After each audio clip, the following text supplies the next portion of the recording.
তোফায়েল আহমেদ, আমার মনে হয় যে আপনি খুব সুন্দর করে এটা বলেছেন, কিন্তু আমাদের প্রশ্ন হচ্ছে আমলাতন্ত্রের প্রশ্নের প্রতিটি স্তরেই দলীয়করণ, প্রকাশ্যেই আছে রাজনৈতিক বলয়, নিয়োগের ক্ষেত্রে মেধা যাচাইয়ের পর আবার রাজনৈতিক বিবেচনা।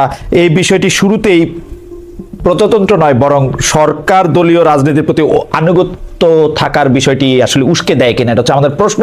কিন্তু আমি আপনার মন্তব্যের প্রেক্ষিতেও কয়েকটা কথা বলতে চাই। আপনি বিচারের কথা বলেছেন, আমরা সবাই বিচার চাই। আমরা চাই সবার আগে শেখ হাসিনার বিচার হোক।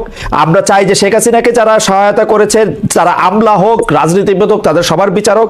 কিন্তু বিচারের নামে এখন যেটা চলতেছে সেটা আপনারা খেয়াল করতেছেন কিনা, যার তার নামে যা ইচ্ছা তাই মামলা দেওয়া হচ্ছে, একইভাবে মানে নামহীন গোত্রহীন মামলা দেওয়া হচ্ছে, এবং ফোন করে বলা হচ্ছে যে আপনার নামটা সরিয়ে দেব এই মামলা থেকে নাম প্রত্যাহার করার জন্য। সেটা দেখতেছেন কিনা। দুই হচ্ছে সংস্কার, যেটি কথা আপনি বলতেছেন, অবশ্যই এই সরকার বা প্রতিষ্ঠিত হয় নাই শুধুমাত্র ইলেকশনের জন্য, কিন্তু ইলেকশনটাও একটা বিরাট বড় কারণ ছিল যার জন্য এই সরকার পরিবর্তন হয়েছে। শেখ হাসিনা ইলেকশন দেয় নাই বলে সরকারের পরিবর্তন হয়েছে। ইলেকশনটা সর্বপ্রথম কাজ বলে আমি মনে করি গণতান্ত্রিক সরকারের কাছে ফিরতে হবে সবার আগে, এবং নির্বাচনটা তো করতেই হবে, নির্বাচনে নানা রকম ভাবে। স্যার, আপনি যদি আমার প্রশ্ন জবাব দেন এবং আপনার মন্তব্যের প্রেক্ষিতে আমার মন্তব্যের ব্যাপারেও যদি স্যার একটু আলোচনা করেন। আমি বিচারের ক্ষেত্রে কিন্তু তদন্ত পর্যায়ে একদম শেখ হাসিনার পথে হাঁটতেছে অনেকগুলি জায়গায়। আমি 100টা উদাহরণ দিতে পারি। সংস্কারের ক্ষেত্রে আমি বলতে পারি যে সংস্কারটা গণতান্ত্রিক ভাবে করা উচিত, আর নির্বাচনের ক্ষেত্রে আমি বলতে পারি যে যা যা কিছু নির্বাচনের মেজার নেওয়া উচিত সেগুলি নেওয়া উচিত। না, আপনার সাথে মোটা দাগে কোনো দ্বিমত নাই, কিন্তু বিচারের ক্ষেত্রে যেটা হচ্ছে সেটার সাথে আমি একমত। যাকে যেই ধারায় যেখানে মামলা দেওয়া দরকার, সবাইকে যদি আপনি খুনের মামলা দেন, এটাতে প্রমাণ করা ডিফিকাল্ট হবে। যেমন কিছু পদলোহী সাংবাদিক, তাদের নামে আপনি মামলা দিয়েছেন, এটা খুনের মামলা। তারা খুনে কোথায় আপনি জড়িত করবেন? তার যেটা যেখানে যে অপকর্মটা করেছে সেই অপকর্মের জন্য তারা মামলা দেন।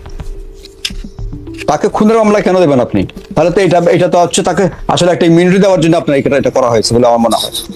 যাকে যে কাজে, যেমন ধরেন কিছু পলিটিশিয়ানস আছেন, তারা সরাসরি খুন করেন নাই, হয়তো হুকুম দিয়েছেন, সহায়তা করেছেন, কিন্তু উনি অনেক ফাইন্যান্সিয়াল দুর্নীতি করেছেন, কারাপশন করেছেন, টাকা পাচার করেছেন। তাকে সেখানে আপনি ভালো করে তারটা প্রমাণ করুন, ওটাই যথেষ্ট তার জন্য।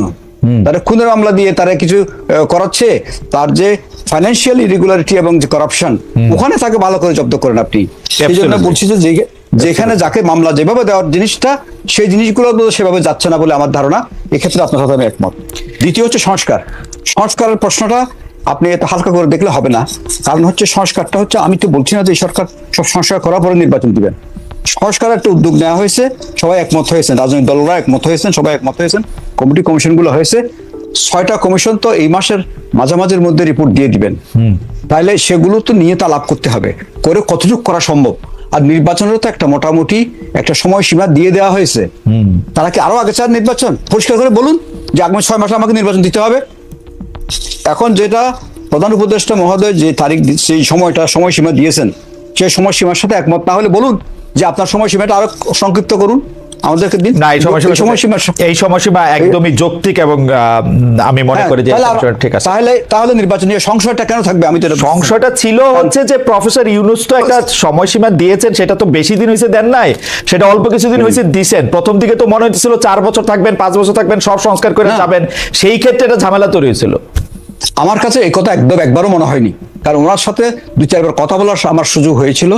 কথা বলে যতটুকু বুঝেছি, উনি কালকে দিয়ে চলে যেতে পারলেই বোধ বাঁচে। কিন্তু জাতি বাঁচবো কিনা?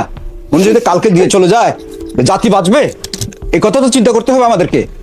এই লোকটাকে ধরে এনে বসিয়েছেন বলেই তো আজকে বিদেশে অন্য জায়গায় আপনি মুখ রক্ষা করতে পারছেন।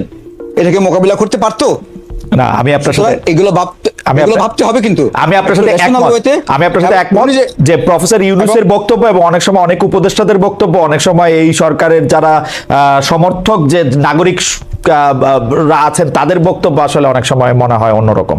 স্যার, আপনারা মনে হয় কিনা জানি না। যে না, আমি বলছি যে সময় না, এটা হচ্ছে বিভিন্ন বক্তব্য দিচ্ছেন, যারা দিচ্ছেন তাদেরকেও বলছি আপনারা আল্লাহর ওয়াস্তে এই লোকটাকে বেইজ্জতি করবেন না। কারণ উনি যদি হঠাৎ করে বলেন আমি থাকবো না, ভাই আমার যথেষ্ট হয়ে গেছে, এনাফ ইজ এনাফ, আপনারা ম্যানেজ করতে পারবেন না, এই রাষ্ট্র ম্যানেজ করতে পারবেন না। আপনাদের ঘরে বাইরে, সীমান্তের ওপারে, এই পারে, সেই চারিদিকে এত শত্রু উৎপাতে আছে। এখন এই লোকটা একটা শিল্ড হিসাবে কিন্তু আপনি এখন ব্যবহার করতে পারছেন, কিন্তু তাকেও যদি আপনি সঠিকভাবে হ্যান্ডেল না করেন, তাহলে কিন্তু আমাদের বিপদ কিন্তু কাটবে না। আর আর আর আর যেটা বলছিলাম যে স্যার, যে আমলাতন্ত্র এবং প্রশাসনের প্রতিটা স্তরে যে দলীয়করণটা যেটা আশা বসছে, সেটা আপনি কিরকম দেখতেছেন? আমরা অন্য প্রসঙ্গে একটু বেশি এটা আমার মনে হচ্ছে আপনি যে এখানেও আপনার অবজারভেশনের সাথে আমি একমত। জি। কারণ দলীয়করণ মানে কি, যে লোকগুলো আগে ওই সরকারের পদলেহন করেছে সেই সব তাদের পদলেহনের কিন্তু এটা একটা শৈল্পিক পর্যায়ে পৌঁছে গেছে, এটা একটা শিল্প হয়ে গেছে। তারা জানে এখানে কিভাবে পদলেহন করতে হবে। যারা আগে পদলেহন করে নাই তারা এখনো পারছে না, কারণ তাদের অভ্যাস নাই, এটা তাদের রক্তের মধ্যে সেটা নাই।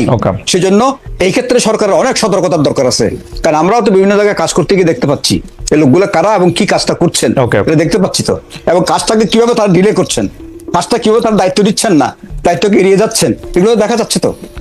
এটা কি যারা সরকারে আছেন, যারা উপদেষ্টা আছেন বা এরকম উচ্চ পদে আছেন, তারা কি বুঝতে পারছেন না এটা?